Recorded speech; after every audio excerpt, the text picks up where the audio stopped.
میں سمجھتی ہوں کہ ایک کامیاب شخص کے پیچھے اس کے بوڑھے باپ کی ساری جوانی ہوتی ہے.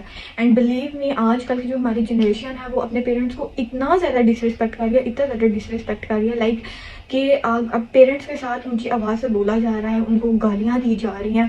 اور ایون میں نے تو کچھ ایسے ورس لوگ بھی دیکھے ہیں جو پیرنٹس کو کسی بھی چیز میں مارنا سٹارٹ کر دیتے ہیں، ان کو گھر سے نکال دیتے ہیں. لائک کہ وہ انسان جس نے اپنے ساری کی ساری جوانی قربان کی آپ کے لیے، ٹھیک ہے، وہ انسان جو کسی کی اونچی آواز نہیں تھا برداشت کرتا، وہ آپ کے لیے اتنا سیکریفائز کرتا ہے کہ اپنی ساری جو ان سے اپنی ینگ ایج کو وہ قربان کرتا ہے، اپنی ساری خواہشات کو روکتا ہے اور اتنی زیادہ اسٹرگل کرتا ہے آپ کے لیے کہ میری اولاد کو ساری چیزیں جو ان سے ٹائم پہ ملنی چاہیے.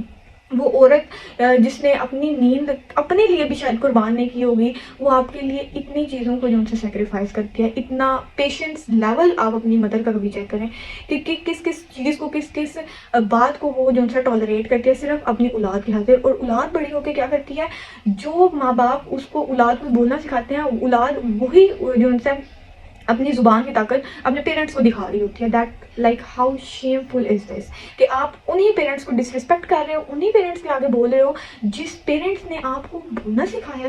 لائک آپ کے اتنے آپ گھرے ہوئے ہو، اتنے آپ کا جو اسٹینڈرڈ ہے وہ اتنا زیادہ لو ہے کہ آپ اپنے ہی پیرنٹس کو ڈس رسپیکٹ کر رہے ہو.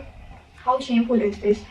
But to be very honest, جب پیرنٹس چلے جاتے ہیں تو ایسی اولاد کو بعد میں جو ان سے پتہ چلتا ہے، تب وہ لوگ پچھتاتے ہیں کہ شاید ہم لوگ اپنے پیرنٹس کو تھوڑا سا ٹائم دے لیتے، شاید ان کے ساتھ ہم اگر کوالٹی ٹائم اسپینڈ کرتے ہیں اپنا، تو شاید ہمارے ساتھ یہ ہو جاتا. اور یہ شاید والا لفظ ان کو اتنا زیادہ ریگریٹ دیتا ہے کہ وہ بہت زیادہ جو انسان ڈپریشن کا میں جو انسان چلے جاتے ہیں. اینڈ بلیو میں جس طرح یہ ہے کہ دنیا میں کا فاتح عمل ہے، اگر آپ آج اپنے پیرنٹس کے ساتھ اس طرح سے ڈس رسپیکٹ کر رہے ہو تو واللہ ہی آپ کے جو بچے ہوں گے وہ بھی آپ کو اسی طرح سے ڈس رسپیکٹ کریں گے. اینڈ یہ بات پروف ہے نا.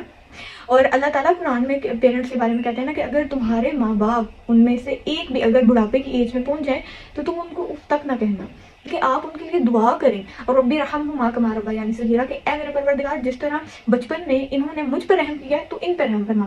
اور الٹا آپ جو ان کے ساتھ بدتمیزی کر رہے ہیں، ولگر لینگویج استعمال کر رہے ہیں، and etcetera etcetera. But at the end میں آپ کو ایک ایڈوائس دینا چاہوں گی کہ جب پیرنٹس چلے جاتے ہیں نا تو سب چیزیں بدل جاتی ہیں، سب رشتے بدل جاتے ہیں، جو بھی ہے. ایون آپ کا کوئی کلوز فرینڈ ہے، آپ کے کوئی جو ان سے ریلیٹیوز ہیں، کوئی بھی ہے، پیرنٹس کے جانے کے بعد آپ کو کوئی رسپیکٹ نہیں دیتا ہے جتنی پیرنٹس کے ہوتے ہوئے ملتی ہے. آپ کو کوئی اتنا پروٹوکول نہیں ملتا ہے جتنا پیرنٹس کے ہوتے ہوئے پروٹوکول آپ کو دیا جاتا ہے. تو پیرنٹس کے ساتھ کوالٹی ٹائم اسپینڈ کریں. بلیو میں پیرنٹس سے اچھا دوست آپ کو کوئی بھی نہیں ملے گا، ایون کہیں پہ بھی نہیں ملے گا. وہ آپ کی ہر چیز کو جو ان سے جانتے بوجھتے بھی چھپا لیتے ہیں. اللہ تعالیٰ اگر ہم سے اتنا زیادہ لو کرتے ہیں تو ماں بھی ویسا ہی پیار کرتی ہے. وہ ڈانٹے گی اور تھوڑی دیر بعد خود ہی ٹھیک ہو جائے گی، خود ہی پیار کرے گی. ایون فادر ہیں، وہ آپ کو ڈانٹیں گے کسی چیز کے بارے میں یا پھر آپ پہ ریسٹرکشن لگائیں گے تو بلیو می ان کو خود بھی ہوگا کہ میں نے اپنے بیٹے کو کیوں ڈانٹا ہے، بیٹی کو کیوں ڈانٹا ہے. اور بلیو میں ریسٹرکشن ایک ایسی چیز ہے جو آپ کو ہر غلط کام سے روک لیتی ہے. اور والد کی دعا جو ان سے اولاد کے لیے ایسی ہے جیسے نبی کریم صلی اللہ علیہ وسلم کی دعا امت کے لیے ہے. تو اپنے فادر کے ساتھ زیادہ سے زیادہ ٹائم گزاریں، اپنی مدر کے ساتھ زیادہ سے زیادہ کوالٹی ٹائم گزاریں اور ان کو جو ان سے رسپیکٹ دیں تاکہ آپ کی جو جنریشن ہے وہ آپ کو نیکسٹ رسپیکٹ دے. اور جو کامیاب لوگ ہوتے ہیں ان کی جو ان سے انسپائریشن وہ سارا کچھ سیکھتے ہی اپنے پیرنٹس سے. اینڈ بلیو می میرے فادر، میری مدر میری انسپائریشن ہے. اگر وہ کچھ کڑوا ایسا کہہ بھی دیتے ہیں جو مجھے برا لگتا ہے تو ایٹ دا اینڈ میں دیکھتی ہوں کہ اس میں کچھ میرے لیے ہی اچھا ہے. So my dear brothers and sisters, give respect your parents and ان کے ساتھ زیادہ سے زیادہ کوالٹی ٹائم گزاریں. آپ کو نہیں پتہ ہے کہ کب انہوں نے آپ کا ساتھ چھوڑ دینا ہے، آپ نے ان کا ساتھ چھوڑ دینا ہے.